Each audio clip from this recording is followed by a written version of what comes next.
Saren had stopped counting the days behind the mask a long time ago. Iron pressed against her cheekbones like a second jaw, bolted at the temples, cutting into the soft skin behind her ears, where the metal had long since rubbed the flesh raw. She could breathe through the narrow slit at the mouth, barely, and see through the two uneven eye holes that gave her just enough of the world to know she did not want to see it. The chains on her wrists were heavier than the ones on the three prisoners ahead of her. She did not know why. She had never been told why she was different, only that she was. The soldiers dragging the line forward did not look at her. They never did. She was cargo, anonymous and unremarkable, except for the mask that made her remarkably noticeable and the silence she carried like a second skin. The corridor opened into light, and Saren flinched. Even through the narrow slits, the brightness was an assault after years of dim cells and windowless stone. The air changed, too. It lost the stale, mineral taste of underground and filled instead with something cleaner, something that carried traces of wood polish and candle wax and the faint, living warmth of bodies. The throne room of Greythorn Castle was nothing like she had imagined. She had expected stone and shadows, something cold and brutal to match the reputation of the man who ruled from it. Instead, the hall was vast and lit by a wall of arched windows that let in the pale afternoon light in long, slanting beams. Dust motes drifted in the gold like flecks of something precious, and the floor beneath her bare feet was smooth, worn marble that had been walked on by thousands. It was beautiful, and the beauty of it made something inside her ache because she had not seen anything beautiful in a very long time. There were people, dozens of them, advisors and captains and servants lining the walls like an audience waiting for a performance. Their gazes moved over the line of prisoners with expressions that ranged from curiosity to pity to practiced indifference. Saren kept her eyes forward, her shoulders low, her breathing shallow behind the iron. She had learned long ago that the safest way to survive scrutiny was to become as small and unremarkable as possible. At the far end, elevated on a dais that was modest compared to the man sitting on it, was the throne, and on the throne sat the Alpha King of Ashenmoor. Saren's legs nearly gave out. King Calderbrine was not what she had expected either. He was younger than the rumors suggested, though the weariness in his face aged him beyond his years. His hair was dark and slightly too long, falling across his forehead like he had forgotten to care about it. His jaw was sharp enough to cut glass, and his shoulders were the kind of broad that made the ornate chair beneath him look like it had been built for a smaller man. But it was his eyes that stopped her cold. Pale gray, almost silver, and utterly empty. They swept over the line of prisoners with the flat, disinterested gaze of a man reviewing inventory. He did not see people. He saw problems to be sorted. The captain at the front of the line was speaking. Something about border skirmishes and a stronghold that had fallen. Lord Voss's compound. She gathered from the fragments she could hear past the blood rushing in her ears. These prisoners had been recovered from the lower cells. Most were laborers or servants pressed into Voss's service against their will. The king's hand moved in a dismissive gesture. Process them. Release those with no ties to Voss's campaign. The rest go to the magistrate. His voice was low, rough at the edges, and completely devoid of emotion. It landed on Saren's skin like cold water, but beneath the cold, she felt something else. A strange, involuntary tug deep in her abdomen, as if something inside her had shifted at the sound of him. She pressed it down immediately, buried it beneath the fear and the exhaustion and the dull, practiced numbness that had kept her alive this long. The line shuffled forward. One by one, the prisoners were assessed, spoken to, waved through. Saren watched through the narrow slits of her mask and felt her heartbeat climb with every step closer to the throne. Then it was her turn. The captain glanced at her and hesitated. This one was kept separate, Your Majesty, masked and chained apart from the others. Lord Voss's personal prisoner, from what we can tell. No name, no record, no one in the compound would say who she was. The king's gaze found her. For a moment, those empty silver eyes rested on the mask, on the iron bolted to her face, and something flickered in them. Not pity, not curiosity, something sharper and more involuntary, like a reflex he could not quite suppress. Then it was gone. Send her with the others, he said, looking away. The guard behind Saren gripped her arm and pulled her toward the side door. She stumbled, her bare feet catching on the edge of a cracked tile, and the momentum pitched her forward. She threw her hands out to catch herself, but the chains made the movement clumsy and wrong. Her shoulder hit the edge of the raised platform, and the impact jolted through her skull and into the mask. She heard the bolt snap. The sound was small but sharp, a metallic crack that echoed through the sudden silence of the room. The iron plate over her left cheek swung loose, hanging from the remaining bolt on the opposite side, and cold air hit skin that had not been exposed in years. Saren gasped, blinking against the sudden brightness, and reached up instinctively to cover her face. She was not fast enough. The king had turned at the sound of the snap. His gaze landed on her exposed cheek, on the mark that blazed across her cheekbone in a pattern of deep gold and violet that no tattoo artist could replicate, no paint could imitate, no human hand could forge. The sacred mark of a fated bond. His mark, every wolf in the bloodline of Ashenmoor's kings was taught to recognize it. A geometric spiral of interlocking crescents that pulsed faintly with light, like something alive beneath the skin. It appeared only once in a generation, only on one person in the entire world, and it meant one thing. Mate. The king rose from his throne so fast the chair scraped backward across the stone with a sound that made everyone flinch. Stop, he said. The word cracked through the hall like a whip.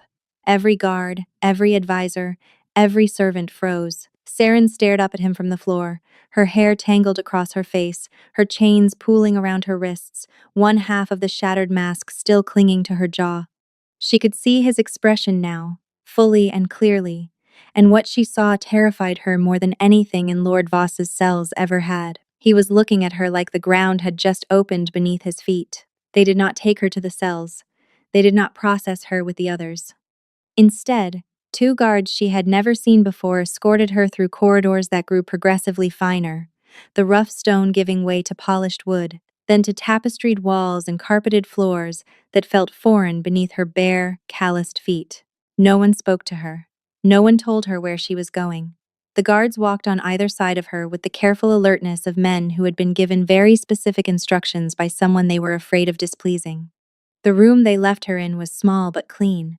There was a bed with actual sheets, a wash basin with warm water, and a window that looked out onto a courtyard full of green things, growing things.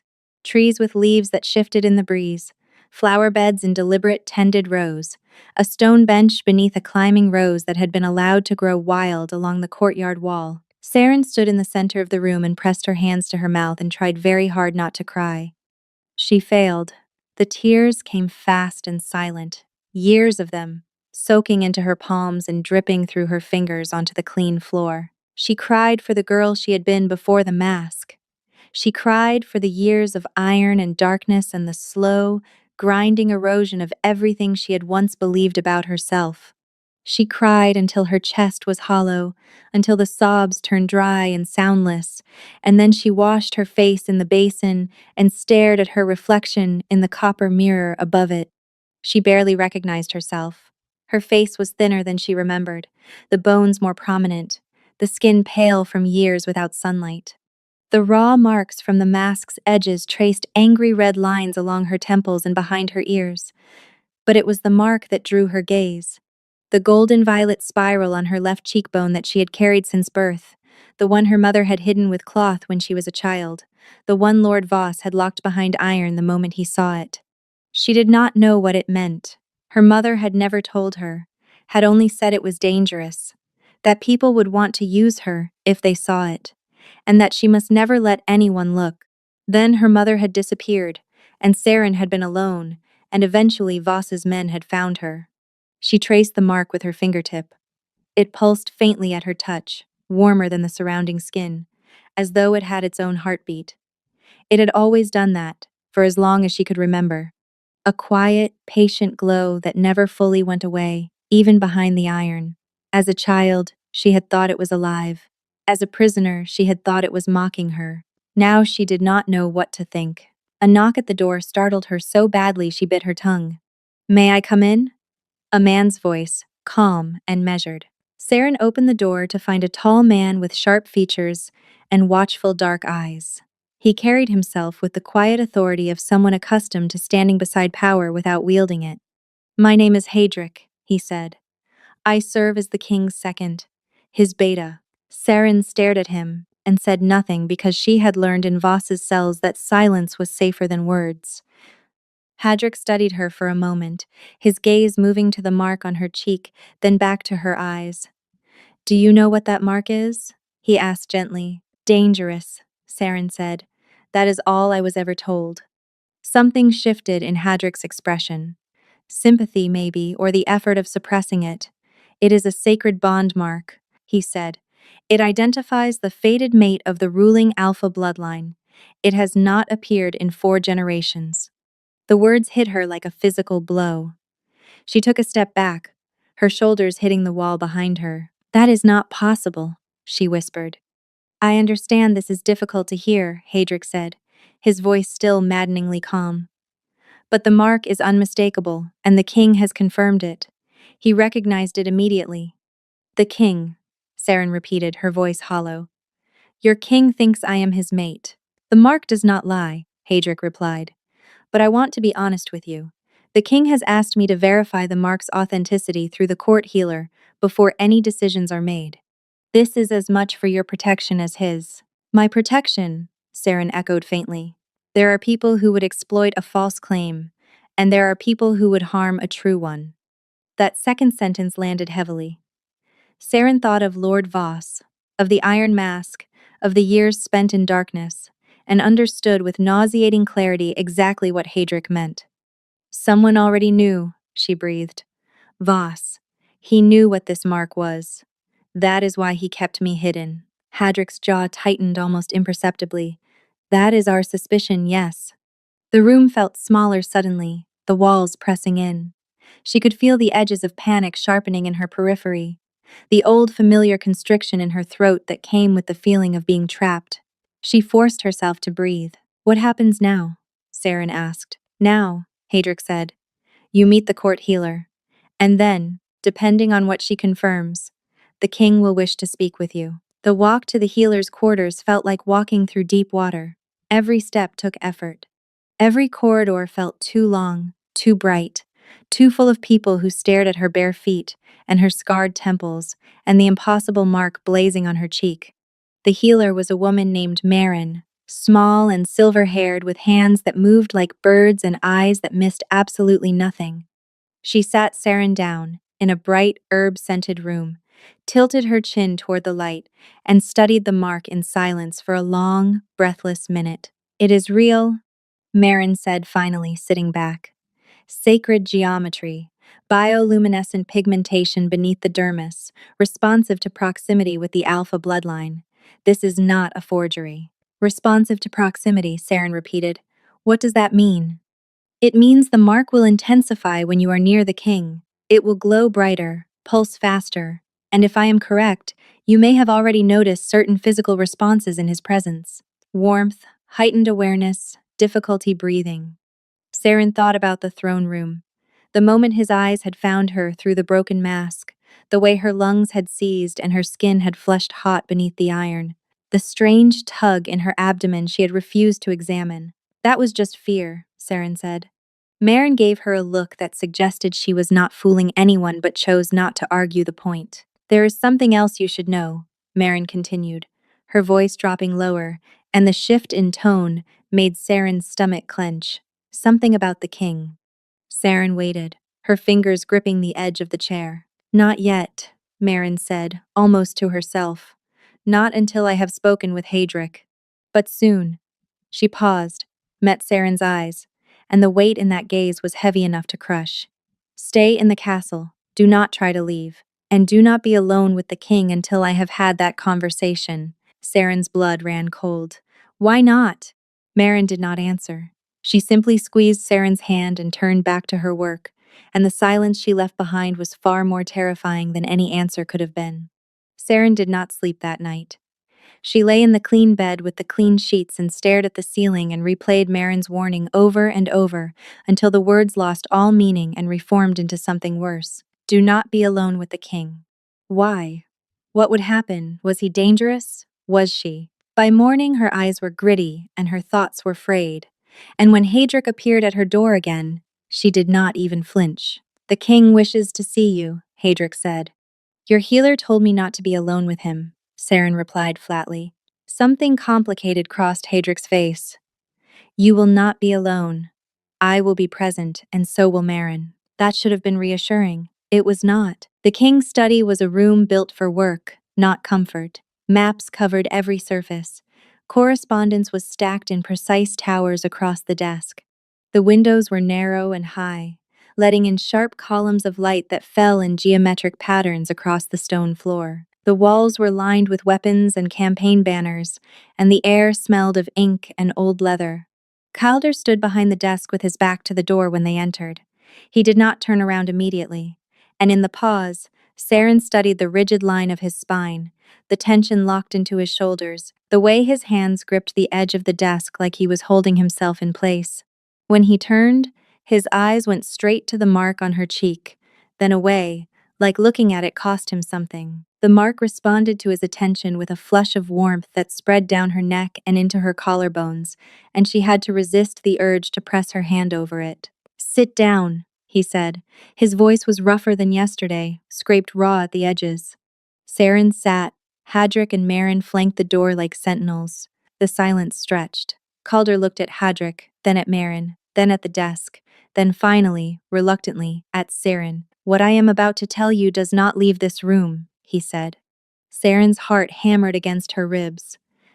That is never a good start, she thought. "Since the border war," Calder said, his voice carefully controlled, "I have been experiencing episodes." He paused, and she could see the effort it took to continue. "My wolf is destabilizing." Saren blinked. She was not sure what she had expected him to say, but it was not that. "Every alpha carries the beast." Calder continued, his jaw tight. "We are born with it. We learn to control it. The wolf and the man coexist." Another pause, heavier. "That balance is breaking in me." "Breaking how?" Saren asked before she could stop herself. Calder's gaze cut to hers, sharp and assessing, like he was deciding whether she could handle the truth. Then he seemed to decide she could, or perhaps that she deserved to know, and something in his posture shifted. "I lose control," he said. "Not often, not yet, but the episodes are growing more frequent and more severe. My wolf surfaces without warning, overrides my thoughts, my decisions. I shift involuntarily. I become something that does not distinguish between ally and enemy." The weight of what he was saying settled over Saren like a stone blanket. The king of Ashenmoor was losing himself to his own wolf. The most powerful alpha in the realm was being consumed from the inside. "How long?" she asked. 8 months since the first episode. They were mild at first. A flash of instinct during a council meeting, eyes shifting color, heightened aggression. "I could suppress them." His mouth thinned. "I can no longer suppress them reliably." Saren glanced at Hadric, whose expression confirmed everything the king was saying and added a layer of fear the king himself would never admit to. "Who knows?" she asked. "The 3 people in this room," Calder said, "and 2 senior guards who have witnessed episodes and have been sworn to silence. 5 people. 5 people standing between the king and a secret that would tear the kingdom apart if it escaped." "And me?" Saren said quietly. "Now I know." "Yes," Calder said, and his voice carried an edge that could have been regret or warning. "Now you know." Marin stepped forward, her hands clasped in front of her. "Your Majesty, if I may." Calder gestured for her to speak, and Marin turned to Saren with the careful precision of someone about to deliver news she had been assembling for some time. "The bond mark is not decorative," Marin began. "It is functional. The sacred bond between a fated mate and an alpha of the ruling bloodline serves a specific biological purpose. It anchors the wolf." Saren's pulse spiked. "A bonded alpha is a stable alpha," Marin continued. "The mate's presence, her proximity, her scent, these regulate the wolf's dominance cycle. Without a mate, an unbonded alpha of sufficient power will eventually lose equilibrium. The wolf consumes the man." "Are you saying," Saren said slowly, "that without a mate, the king will go feral?" Nobody answered, which was an answer in itself. Saren looked at Calder. He was watching her with an expression she could not read, his hand still gripping the edge of the desk, his knuckles white. How long does he have? She asked Marin, though her eyes stayed on the king. At the current rate of deterioration, Marin said, perhaps 4 months, maybe less. The room was very quiet. This is why Lord Voss kept me hidden. Saren whispered, understanding flooding through her like ice water. He knew. He knew you needed a mate to survive, and he made sure you would never find one. Calder flinched, barely perceptible, but she saw it. That is our conclusion as well, Hadric said from the doorway. Saren's hands were trembling in her lap. She pressed them flat against her thighs and forced herself to think clearly. What do you need me to do? Stay, Calder said, and the word came out rougher than he clearly intended. He cleared his throat. We need to determine if proximity to you stabilizes the episodes. Marin has proposed a controlled arrangement. Controlled arrangement, Saren repeated. You would be given chambers adjacent to the king's quarters, Marin explained. Close enough for the bond's calming effect to operate during the night, when the episodes are most severe. During the day, you would continue to have freedom of movement within the castle. Adjacent chambers, Saren echoed. Not in his room, then. She was surprised by the small, sharp sting of something that was definitely not disappointment. There are conditions, Calder said, his voice clipped and businesslike in a way that felt deliberately constructed. This arrangement is strictly practical. You are not a prisoner here, despite how you arrived. You will be compensated for your time, and if at any point you wish to leave, you are free to do so. He paused, and something cracked in the composure. I will not cage you again, he said, quieter now, and the words carried a weight that had nothing to do with practicality, and everything to do with the iron mask sitting in an evidence room somewhere in the castle. No one will cage you again. That is my word. Saren stared at him. Her throat felt thick, and her eyes burned with something fierce and unexpected. Nobody had ever promised her freedom before. Nobody had ever thought she mattered enough to promise anything to. I will stay, she said. The relief that flickered across Calder's face was so brief she nearly missed it.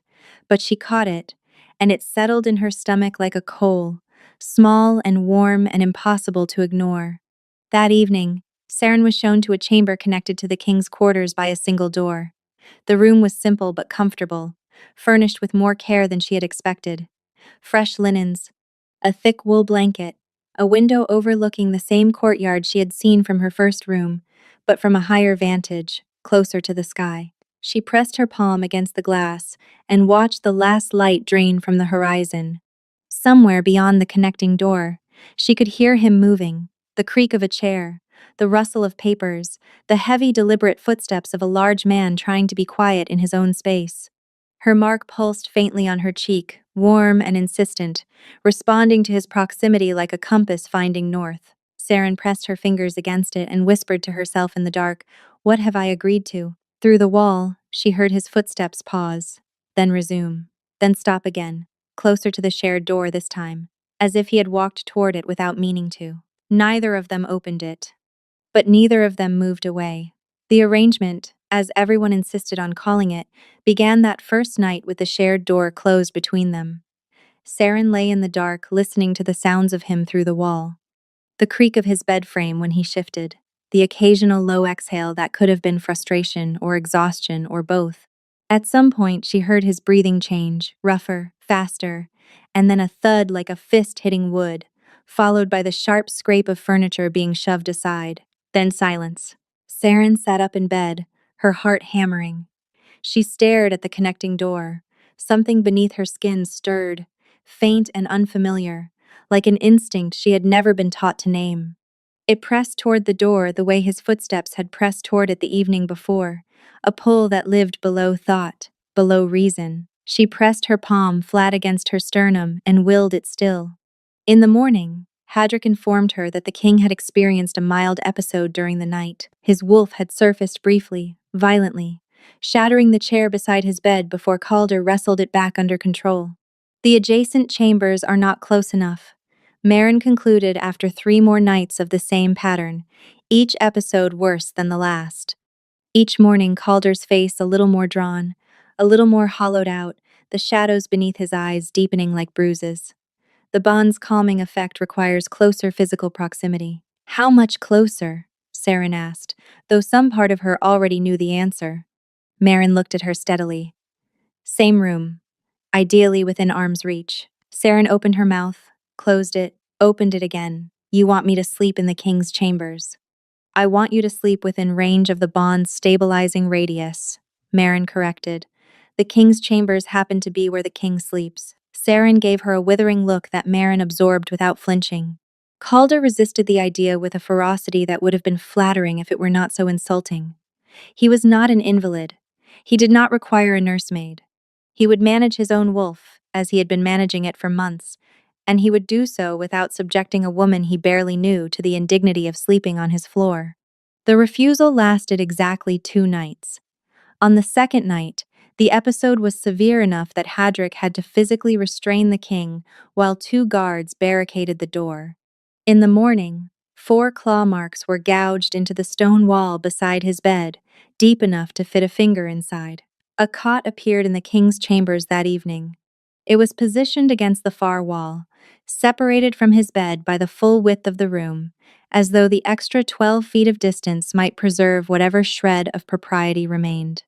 Saren arrived after the household had retired, carrying nothing but a change of clothes and the nagging sensation that her life had become fundamentally absurd. The king was sitting on the edge of his bed, elbows on his knees, head bent forward, looking nothing like the fearsome alpha who had ordered prisoners processed from his throne. He looked tired. He looked human. I will not be any trouble, Saren said, setting her things down beside the cot. Calder glanced up at her, his expression carefully blank. You are already trouble. She froze, stung, and he must have seen it on her face because he added, much quieter, that was not an insult. Saren did not know what it was then, but she let it go. She smoothed the blanket on the cot with more attention than the task required, and tried to ignore the fact that she was standing in the king's bedroom. Do you prefer silence or conversation? She asked. Silence, he said immediately. Understood, Saren replied. And then, because she could not help herself, the cot is terrible, by the way. Just so you know. He stared at her. Not a complaint, she added quickly. Just an observation. It is the kind of cot that makes you question your life decisions. Something twitched at the corner of his mouth. He suppressed it ruthlessly, but Saren saw it, and the sight of it sent a flicker of warmth through her that had no business being there. She lay down. He extinguished the candles. The room dropped into darkness, and the only sounds were the fire crackling and the distant wind pressing against the windows. Saren waited. She counted her heartbeats, then his breaths, slower now, steadier than the nights before.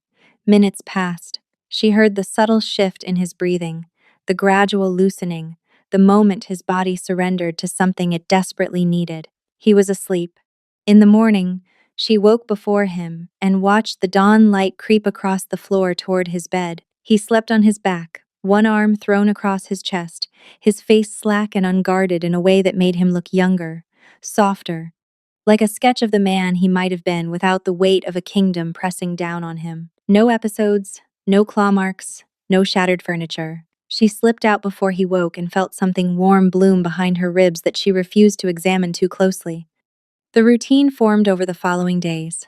In the mornings, Saren left his chambers before the palace stirred and spent the day exploring the castle, helping Marin in the healing wing when she was needed, learning the corridors and the gardens and the rhythm of a life that was not a cage. In the evenings, she returned to his rooms after sundown, set up her cot, and prepared to sleep. Calder mostly ignored her during these evening transitions. He sat at his desk reviewing correspondence, or standing at the window in a posture of deliberate stillness that radiated tension like heat from a forge. They did not speak beyond the minimum necessary, but things appeared. A thicker blanket on her cot one evening, folded neatly, clearly not from the servants' stores because the wool was too fine. A pillow that was actually comfortable, replacing the flat, punishing thing she had been enduring without complaint. A small iron lantern on the table beside her bed, already lit when she arrived, its amber glow warming the corner of the room. Thank you for the blanket, Saren said on the third evening, untying her hair. Calder did not look up from his desk.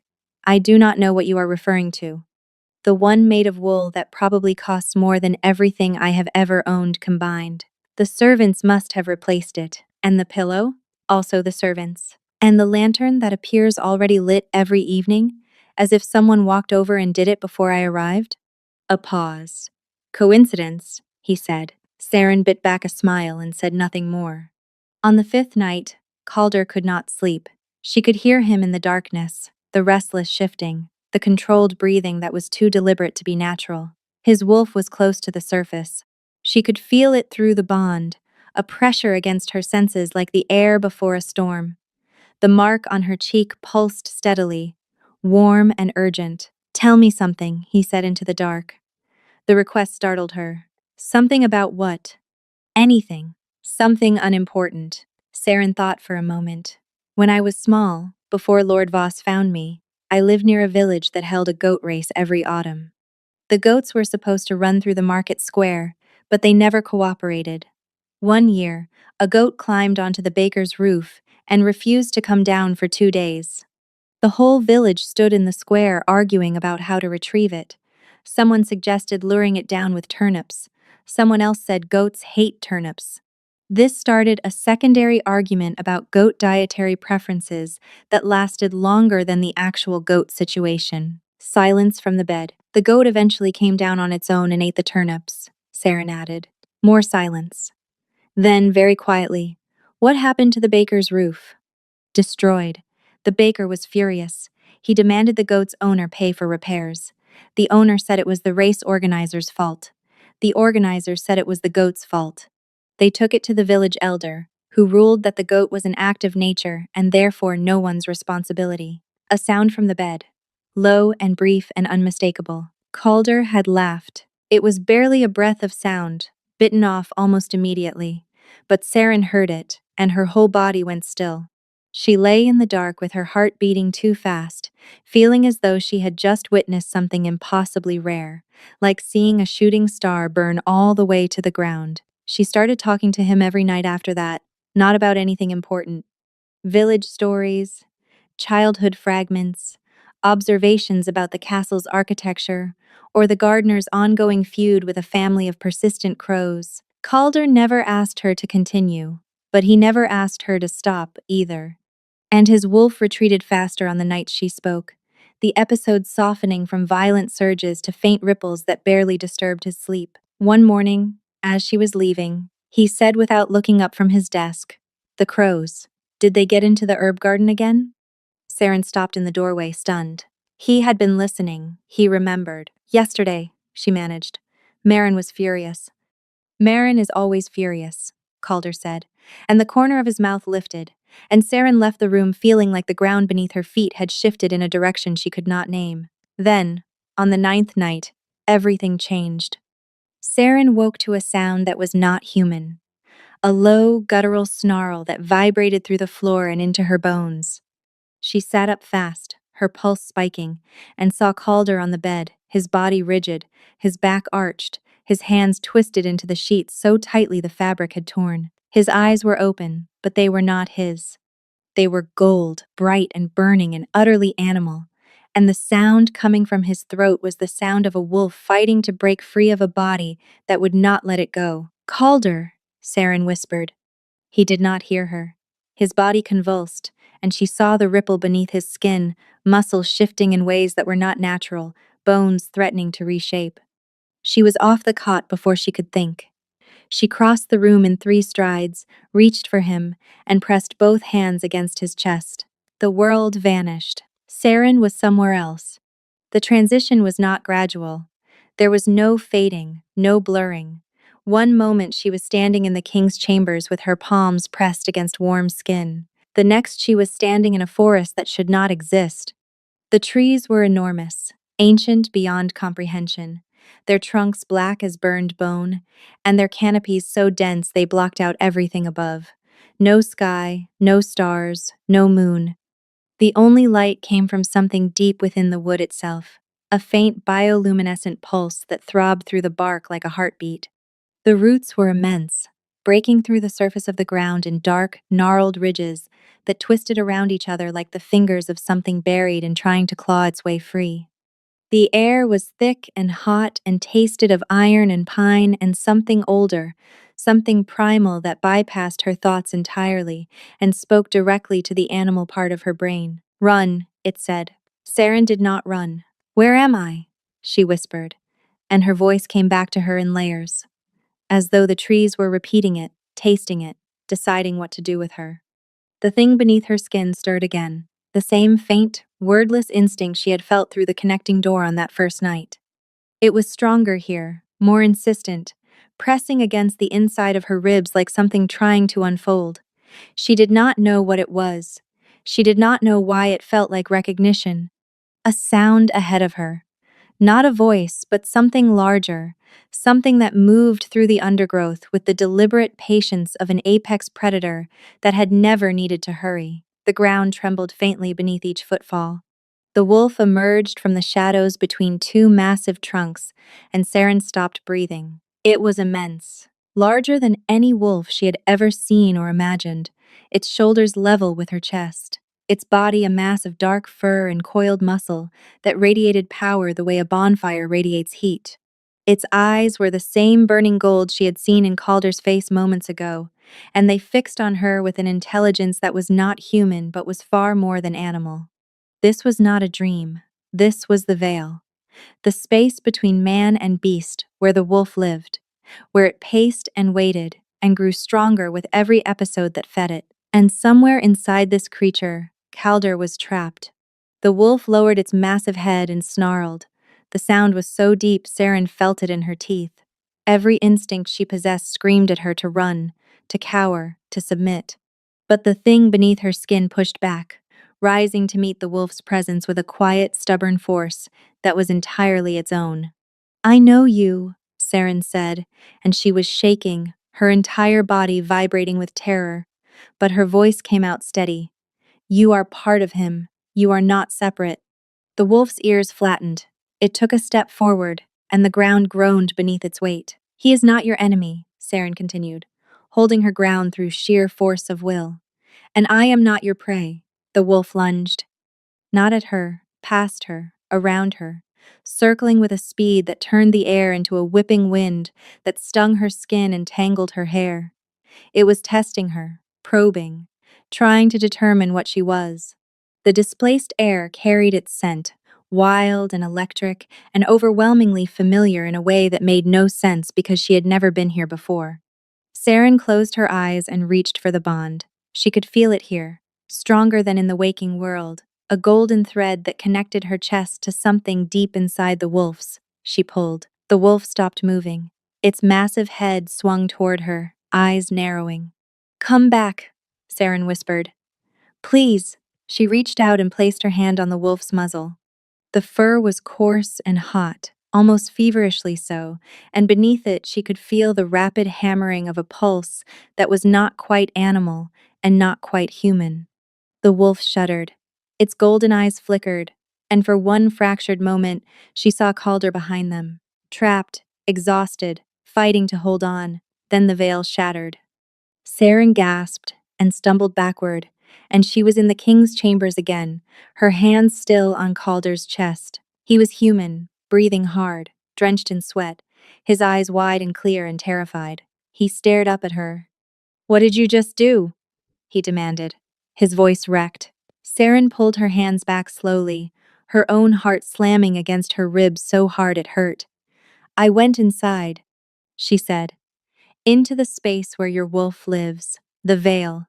I touched it, and I was there. Calder sat up abruptly, pushing away from her, swinging his legs off the bed and putting distance between them so fast it felt like a slap.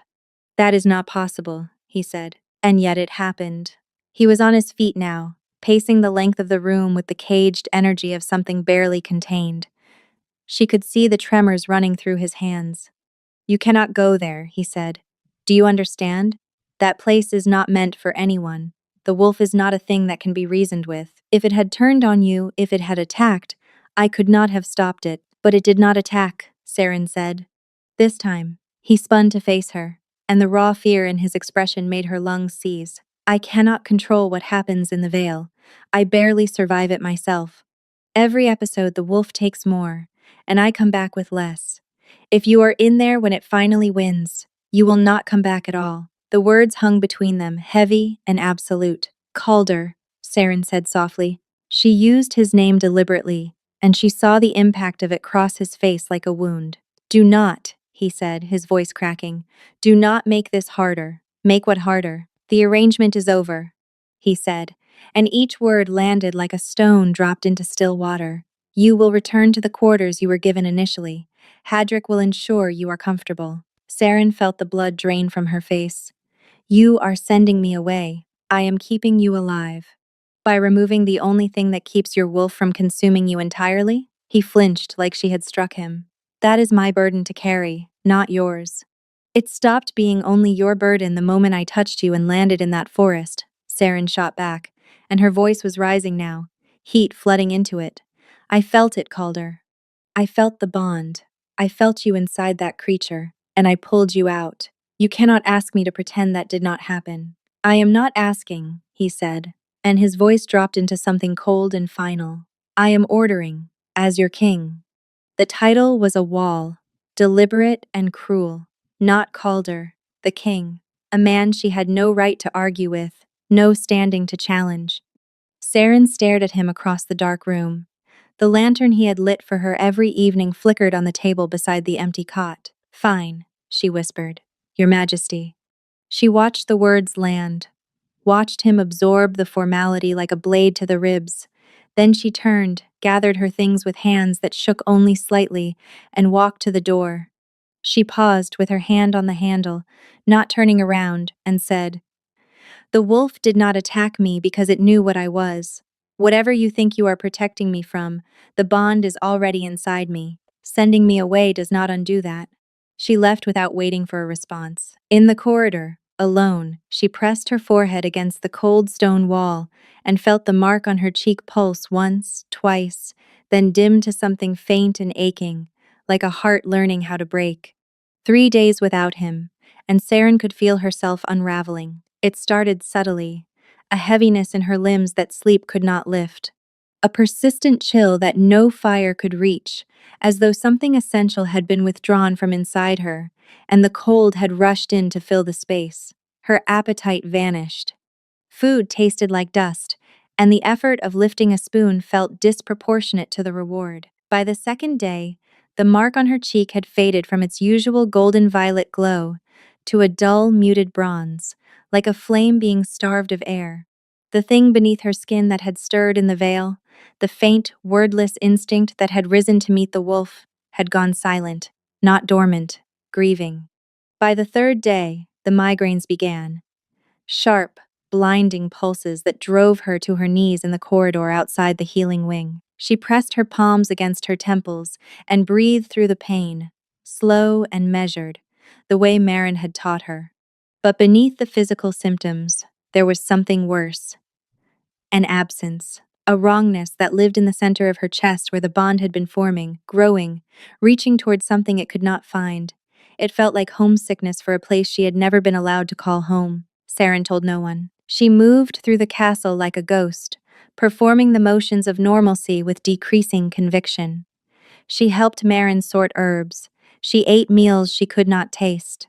She smiled at servants who spoke to her and forgot what they said the moment they walked away. She did not see Calder. Not once. He had vanished into the upper corridors of the castle, and Hadrick, when she cornered him, would only say that the king was managing and that his orders stood. Managing, Saren repeated flatly.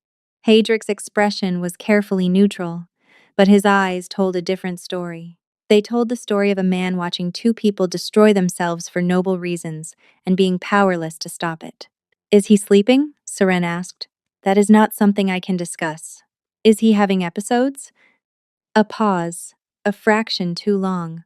I cannot discuss that either. Saren nodded slowly, and the dread in her stomach solidified into something dense and immovable. On the fourth morning, she woke to find her pillow damp with tears she did not remember crying. The mark on her cheek was barely visible, a ghost of itself, and the chill in her bones had settled into something permanent. Marin found her in the herb stores that afternoon, grinding valerian root with hands that trembled so badly the pestle kept slipping. Sit down, Marin said, in the voice she used when she was not going to tolerate argument.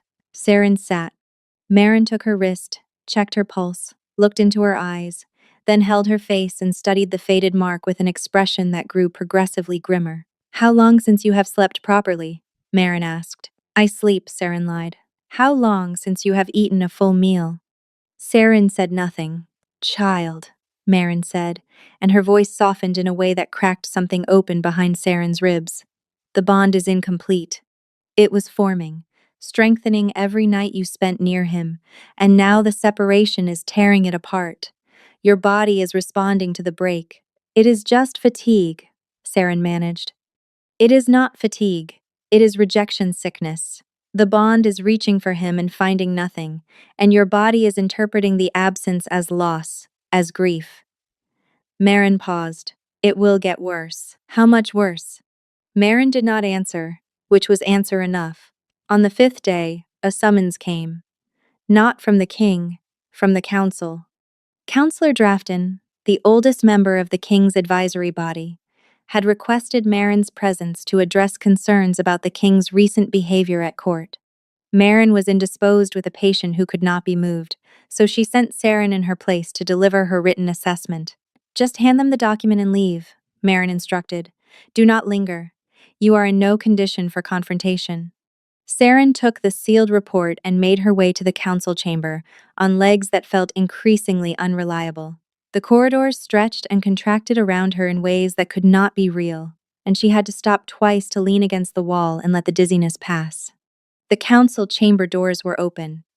Voices carried from inside, tense and overlapping. She could hear Drafton's gravelly insistence, Hadrick's measured deflections, and beneath them, a voice that made every nerve in her body ignite with desperate, devastating relief. Calder. Saren stepped through the doorway and nearly staggered. He was at the head of the table, standing, his hands braced against the wood. He looked worse than she had feared. The hollows beneath his eyes were deep enough to cast shadows. His skin had taken on a gray undertone that spoke of sustained, punishing exhaustion. The veins on the backs of his hands were prominent, standing out in dark ridges that pulsed faintly, and she knew with sickening certainty that the wolf was closer to the surface than it had ever been. He was dying, she could see it. I have a report from Healer Marin, Saren said, and her voice sounded thin and distant even to her own ears. For Counselor Drafton. She crossed the room toward the elderly counselor, acutely aware of Calder to her left. She willed herself not to look at him, not to falter, not to let the bond's frantic pull show on her face. She looked at him anyway. She could not help it. Her eyes found his, and the impact was physical, a jolt that ran through her like being struck by lightning. He was already looking at her. His expression was something she had never seen on his face before. Hunger and horror and heartbreak all compressed into a single devastating instant. His eyes swept over her faded mark, her thinned frame, the tremor in her hands, and she watched comprehension hit him like a blow. He saw what the separation was doing to her. He saw it, and it broke something behind his eyes. Saren reached Drafton's seat and set the report on the table. Her hand shook so violently, the paper rattled against the wood. The sound was louder than it should have been in the sudden silence. Thank you, Drafton began. The room tilted. Saren felt it happen. The way the floor seemed to rise toward her and the walls bent inward and the light went thin and white at the edges. She heard the report slide off the table. She heard her own breath catch. She heard, from very far away, a chair crash backward and heavy footsteps cover the distance between the head of the table and where she stood in what could not have been more than 2 strides. His name was the last thing on her lips before the darkness took her. She felt the impact of arms catching her before she felt the fall.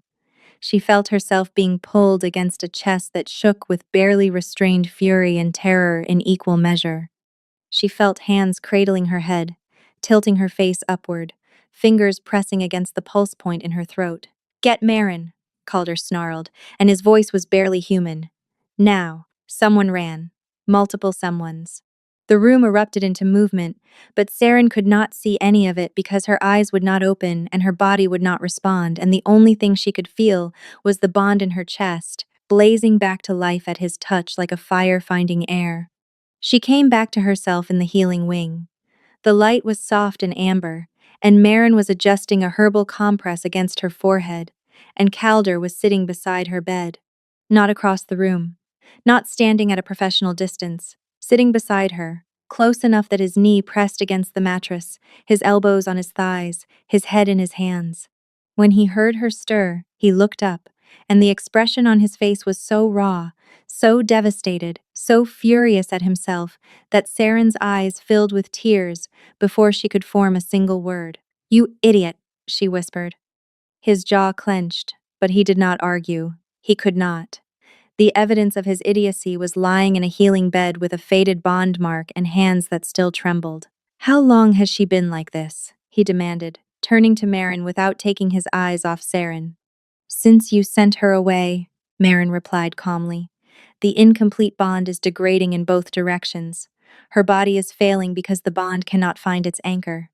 And your wolf," she added, fixing him with a look that would have made a lesser man flinch, "is destabilizing faster without her because the bond was the only thing slowing the process." Calder went very still. "Both directions," he repeated. "Both directions," Marin confirmed. "You are killing each other with distance." The silence that followed was immense. "There is more," Marin continued, her voice dropping. "I have been researching the bond's mechanics since this began. The sacred mark does not just identify a mate. It initiates a bonding process that, once started, cannot be reversed." She looked at Saren, then at Calder. "The process began the moment you first touched in the throne room.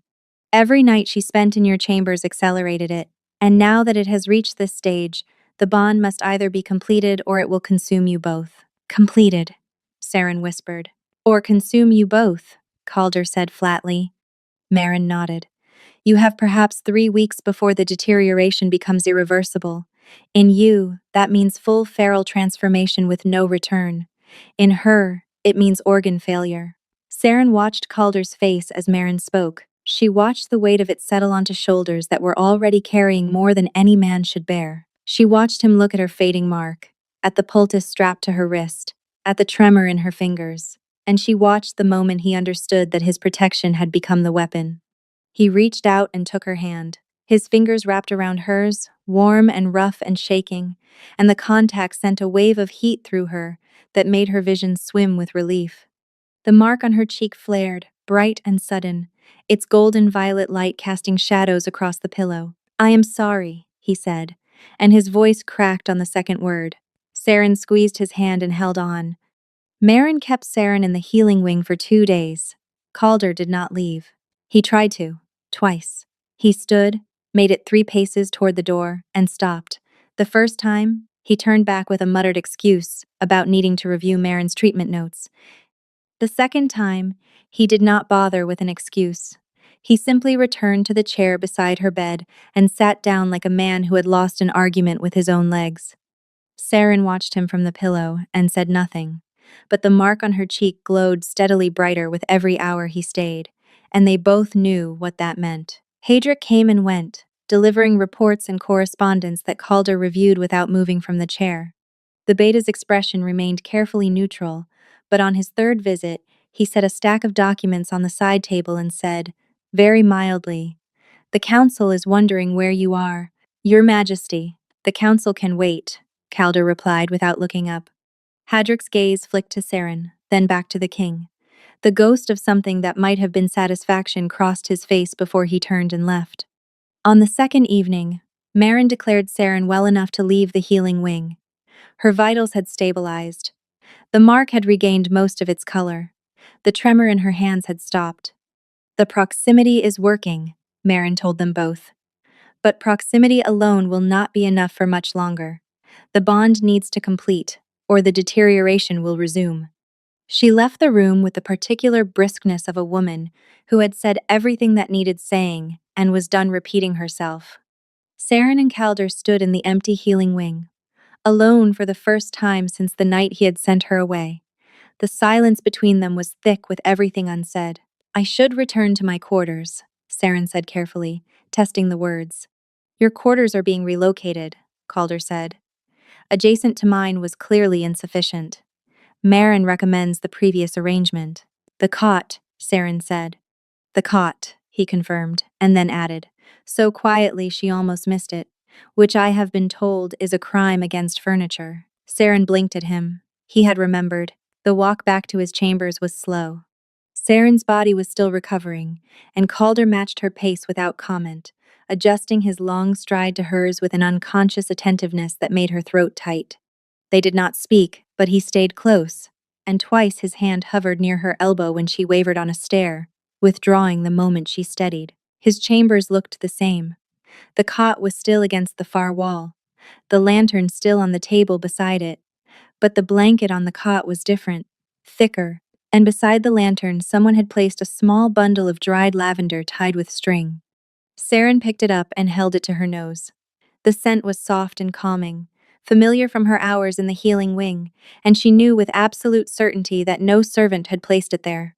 She looked at Calder, who was standing by the window with his back to her, his shoulders a rigid line against the fading sky. Calder. He did not turn. Look at me. He turned slowly, and what she saw in his face made her knees weaken. He was barely holding on. The composure he wore like armor was cracked down the center, and through the cracks she could see everything he had been trying to bury. The fear, the exhaustion, the loneliness that had been eating him alive long before the wolf started destabilizing. And beneath all of it, something so fierce and desperate it made her eyes sting. This past week, he said, his voice raw, I could feel you fading. Through the bond. Like a light dimming at the edge of my vision, and I could not reach it. His hands clenched at his sides. I told myself it was necessary, that the distance would protect you, that I could endure it. Could you? Saren asked softly. A muscle jumped in his jaw. I stopped eating on the second day. I could not taste anything. The wolf was surfacing every few hours, and I could not fight it because I did not have the strength. And I did not have the strength because the only thing that gave me strength was across the castle, dying because of my decision. His voice fractured on the last word. I cannot do this without you. I have tried. I am not strong enough. Saren crossed the room. He watched her approach like she was something dangerous and inevitable. She stopped directly in front of him. You do not have to do this without me, she said. That is what I have been trying to tell you. If the bond completes and something goes wrong, he started. Then it goes wrong with me beside you, not across a castle, wondering if you are still alive. She reached up and placed her palm against his cheek. The contact sent a shock through them both, the bond flaring hot and bright, and she felt his sharp intake of breath against her wrist. Saren, he said, and her name in his mouth sounded like surrender. I spent years behind a mask, she said, her thumb tracing the line of his jaw. Years in the dark with no one. I have already survived the worst thing I can imagine, and it was being alone. Her voice thickened. Do not ask me to be alone again, please. He made a sound that was not quite a word, agonized and longing, and his hand came up to cover hers, pressing her palm harder against his face, turning his head just slightly to press his lips against the center of her palm. The kiss on her hand undid her. She surged up and pressed her mouth to his. The kiss was graceless and desperate and tasted of salt, and Calder responded like a dam breaking. His arms wrapped around her and lifted her off the ground entirely, pulling her against his chest as his mouth moved over hers with a hunger that stole the air from her lungs. We should stop, he breathed against her lips, even as his hands spread across her back, pulling her impossibly closer. Why? She whispered back. He pulled away just far enough to look at her, his gray eyes bright and wild and searching. Because if we do not stop, I will not be able to. And the bond will complete, and everything changes, and I need you to be certain. Saren looked at him, at the fear in his eyes, the need, the devastating vulnerability of a man who had been strong for so long he had forgotten how to ask for anything. I have been certain since the moment you lit the lantern for me, and pretended you did not, she said. Something broke open in his face, not composure this time, but the last wall, the final barrier, the thing he had built between himself and the possibility that he might deserve what she was offering. His mouth found hers again, and this time there was no hesitation. He carried her to the bed, his arms steady beneath her, his lips never leaving hers. The world narrowed to sensation and warmth and the overwhelming rightness of finally being where she was meant to be. He set her down gently, and his hands trembled as they moved to her face, tracing the mark on her cheek with reverent fingers. What followed was slow at first, achingly tender, both of them holding each other with the careful attention of people who understood what it meant to be treated gently after years of rough handling. The connection between them deepened into something that existed beyond thought, beyond language, beyond anything Saren had a name for. When the moment came, when the bond crested and the instinct took hold, Calder pressed his face against her throat and bit down. The mating bite, ancient and claiming, and the bond snapped into place with a force that made the world ring like a bell. Saren felt it flood through her, golden and fierce and complete. A connection that went deeper than skin, deeper than bone, all the way down to the place where the quiet thing beneath her skin had been waiting her entire life. It surged now, rising to meet the bond with a force that shook her to her foundations. Not dormant, not silent, awake. Her wolf, unnamed and unknown until this moment, answering his at last.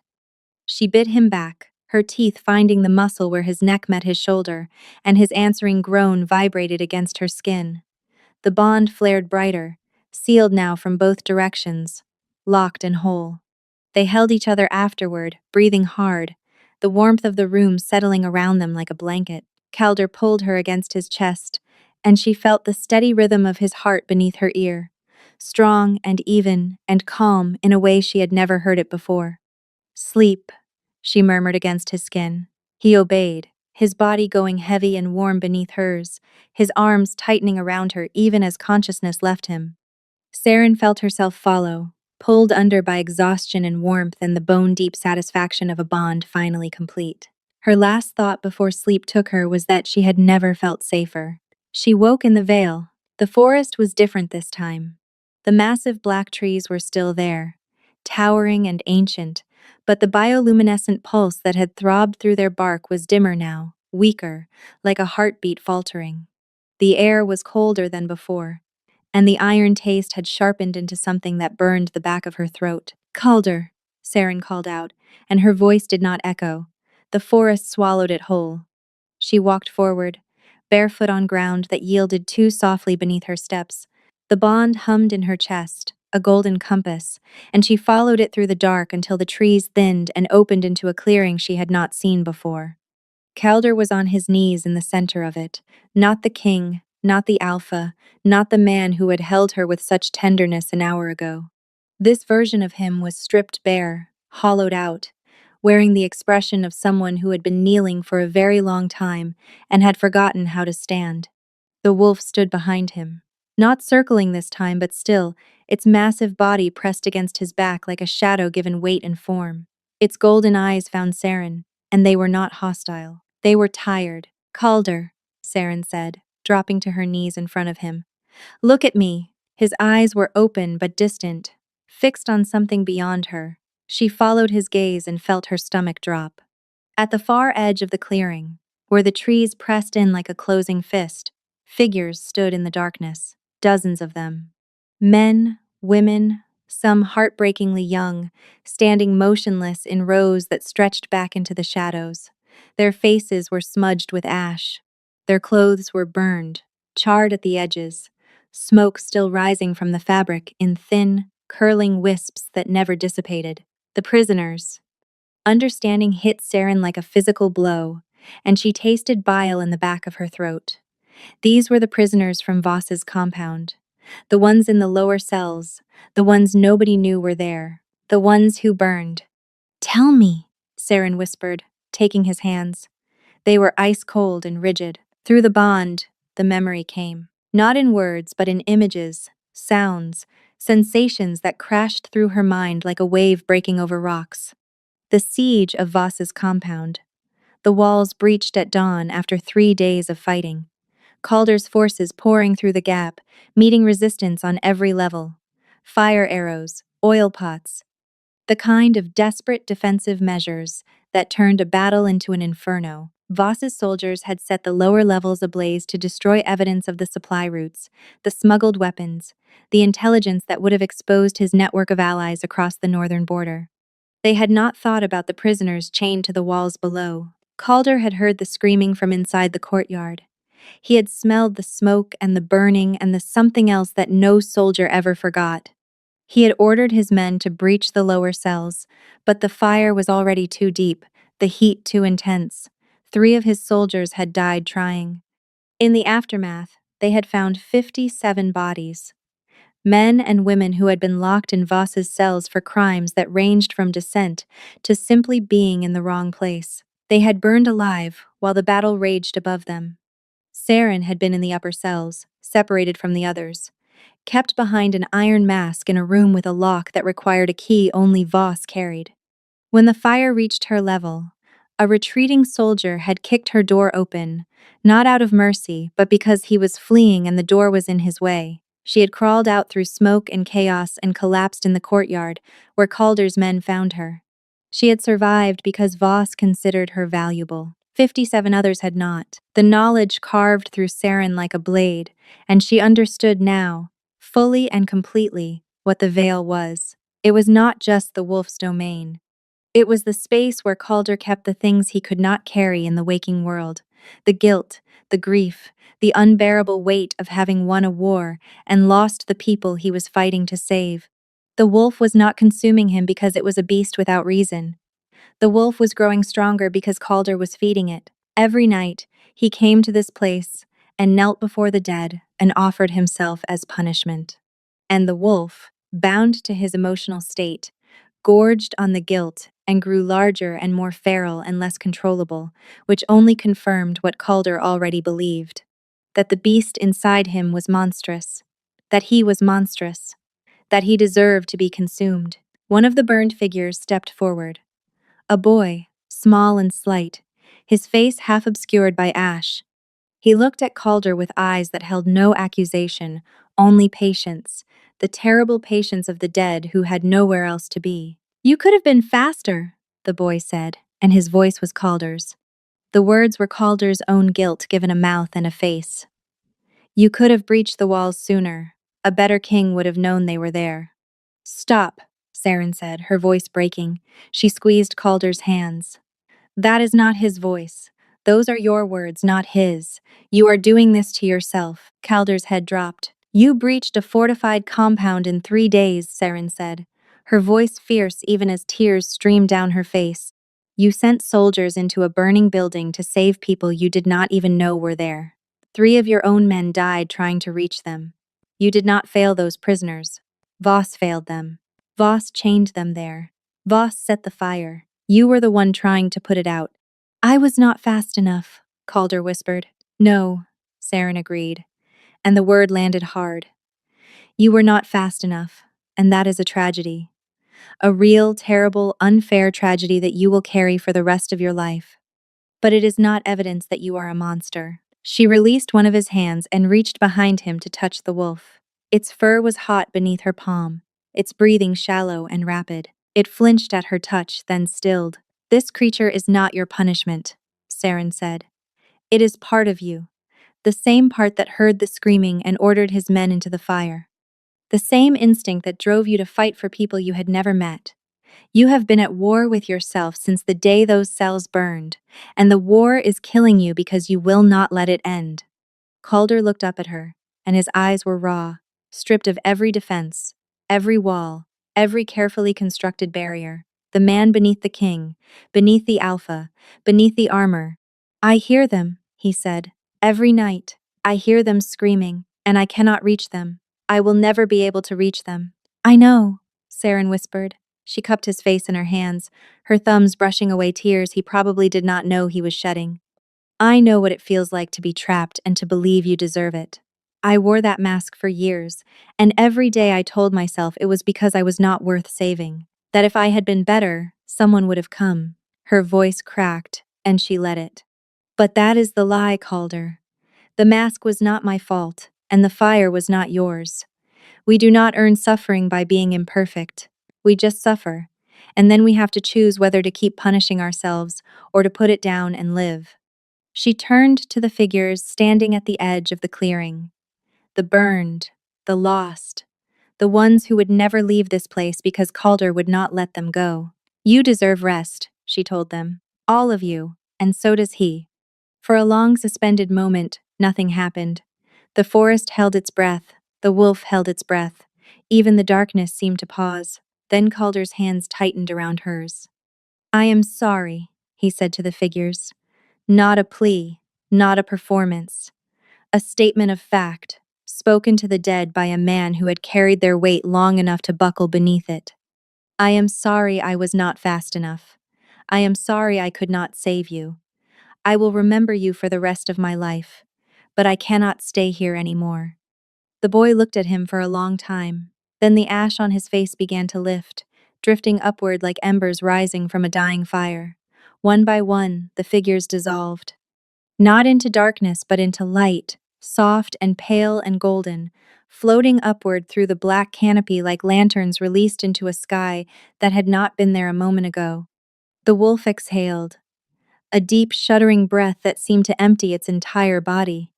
It pressed its massive head against Calder's back, and Saren watched the impossible happen. The wolf began to shrink, not disappearing but integrating, sinking into Calder like light being absorbed by skin, the boundaries between man and beast blurring and softening until they were no longer two things fighting for dominance but one thing, whole and complete, the way it was always meant to be.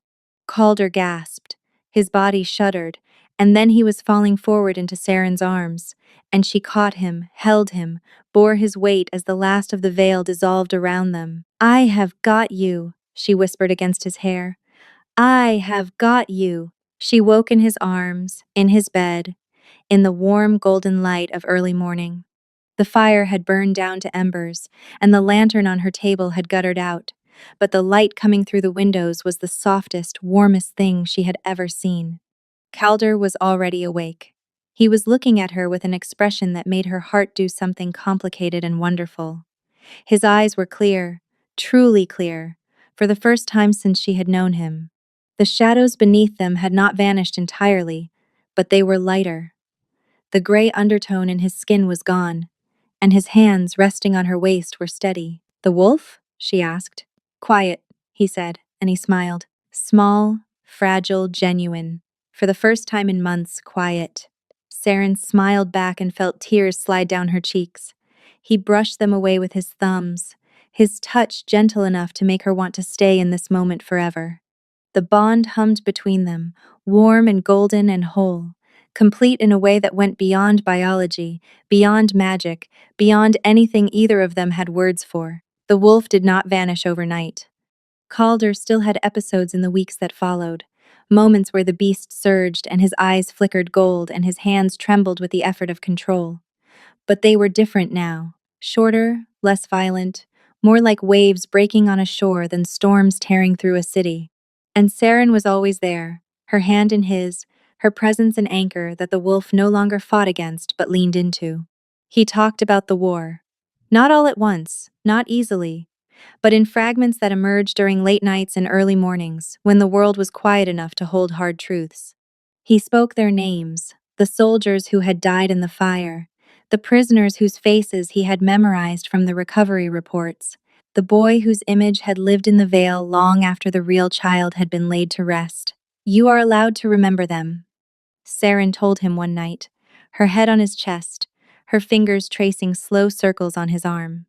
You are allowed to grieve, but you are also allowed to live. He pressed his lips against her hair and did not answer, but she felt the tension leave his body, and that was answer enough. Their bonding was, predictably, the scandal of the season. A masked prisoner of unknown parentage as the Alpha King's fated mate was not what the court had envisioned for the bloodline. The whispers followed Saren through every corridor, every banquet, every official function where she stood beside a king and felt the weight of 1,000 judgments pressing down on her shoulders. On their wedding day, she wore a gown that left the bond mark on her cheek fully visible. No mask, no veil, no covering of any kind. She walked the length of the great hall, with the golden violet spiral blazing on her skin for every member of court to see, and when she reached the altar where Calder stood waiting, the look on his face made every whisper, every doubt, every cruel word dissolve into nothing. They will get used to it, he murmured against her temple afterward, holding her close in the corridor outside the great hall while the celebration carried on without them. And if they do not? Saren asked. Then they can take it up with their king, he said, who happens to be hopelessly and permanently devoted to his mate and is not remotely interested in opinions to the contrary. Saren laughed, and the sound echoed off the stone walls, bright and full and free. Months later, on a morning like any other, Saren woke slowly to pale light filtering through the curtains of the king's chambers. Their chambers now, the room that had once felt like a stranger's space was hers, filled with her books, her dried herbs, her collection of small stones from the courtyard garden that she arranged on the windowsill in patterns that only made sense to her. Calder slept beside her, his face peaceful, his breathing deep and even. One arm was wrapped around her waist, holding her close even in sleep, the way he always did, like he was afraid she might vanish if he let go. The bond mark on his shoulder, the one she had given him, glowed faintly in the morning light. No episodes, no golden eyes in the dark, no wolf clawing at the walls of its cage. Just a man, sleeping beside the woman who had found him behind the beast and brought him home. Saren watched him for a moment, warmth blooming in her chest like the first light of morning. Then she settled back against his shoulder, closed her eyes, and let the quiet hold them both.